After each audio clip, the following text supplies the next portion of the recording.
Next point हमारा acidity of alpha hydrogen and keto enol टाटोमेरिज।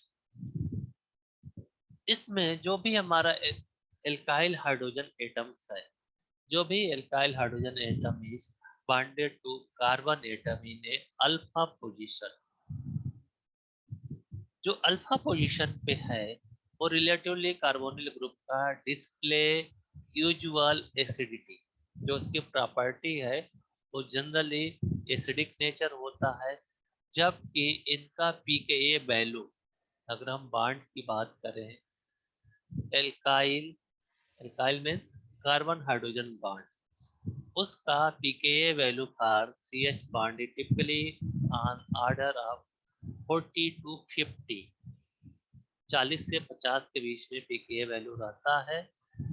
For this alpha hydrogen is more on order to 90 to 20। जो हमारा alkyl carbon hydrogen bond है उसका pKa value 40 से 50 होता है, लेकिन कार्बोनिल कंपाउंड है अल्फा हाइड्रोजन का pKa वैल्यू 19 से 20 के करीब होता है। ये बेसिकली इसलिए होता है, मेन होता है रिजोनेंस। रिजोनेंस क्या करता है, स्टेबलाइज करता है प्रोडक्ट को, कार्बेनियम आयन को, या जो भी हमारा कार्बेनियम आयन हो या कार्बोकैटायन। इसके पहले हम कार्बेनियम और कार्बोकैटायन दोनों पढ़े थे। तो जो भी हमारा आयन है उस आयन का स्टेबलाइजेशन रिजोनेंस के कारण होता है। एग्जाम्पल के लिए ये हमारा carbonyl compound, carbonyl functional group C double bond O, और ये हमारा अल्फा कार्बन और इस कार्बन से जुड़ा हुआ हाइड्रोजन अल्फा हाइड्रोजन। सबसे पहले कोई भी न्यूक्लियोफाइल जब आता है, इस पे नेगेटिव चार्ज है, ये स्ट्रांग न्यूक्लियोफाइल हुआ, ये क्या करेगा, अल्फा हाइड्रोजन पे अटैक करेगा और ये हाइड्रोजन, ये बॉन्ड टूटेगा और इस कार्बन पे क्या हो जाता है, निगेटिव चार्ज होगा। हाइड्रोजन बाहर निकल गया, बाहर निकलने के बाद इस कार्बन पे निगेटिव चार्ज है और ये सी डबल बॉन्ड हो गया।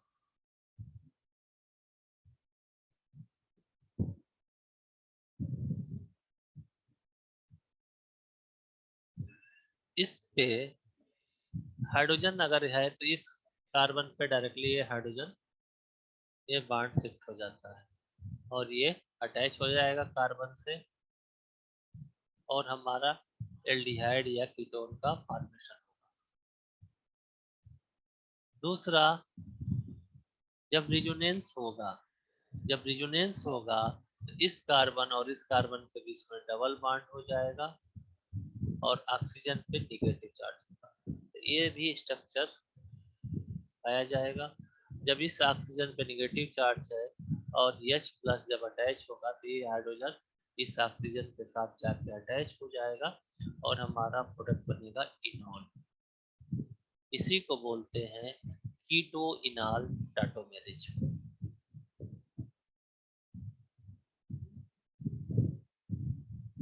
In presence of proton source, the product can either revert back in the starting aldehyde या कीटोन। जो हमारा प्रोडक्ट था फिर से यही हमारा प्रोडक्ट बन गया, रिवर्ट बैक यही प्रोडक्ट बनेगा, या तो can form a new product that is the इनॉल। The equilibrium reaction between ketone or aldehyde and the enol form is commonly referred as the keto-enol tautomerase। इसी को हम कीटो-इनॉल टाटोमेरेज कहते हैं। The ketone या aldehyde is generally strongly favored in the reaction। जो aldehyde ketone है ये हमारा फेवर करेगा रिएक्शन को, और जो कार्बोनिल ग्रुप है, कार्बोनिल ग्रुप हमारा होता है sp2 हाइब्रिडाइज, और जो कार्बन और ऑक्सीजन दोनों का जो अनहाइब्रिडाइज p ऑर्बिटल है which can overlap to form a c double bond o, जिसको हम बोलते हैं पाई बॉन्ड। ये हमारा sp2 हाइब्रिडाइजेशन है कार्बोनिल कंपाउंड का, और ये हमारा p ऑर्बिटल का अनहाइब्रिडाइज्ड फॉर्म।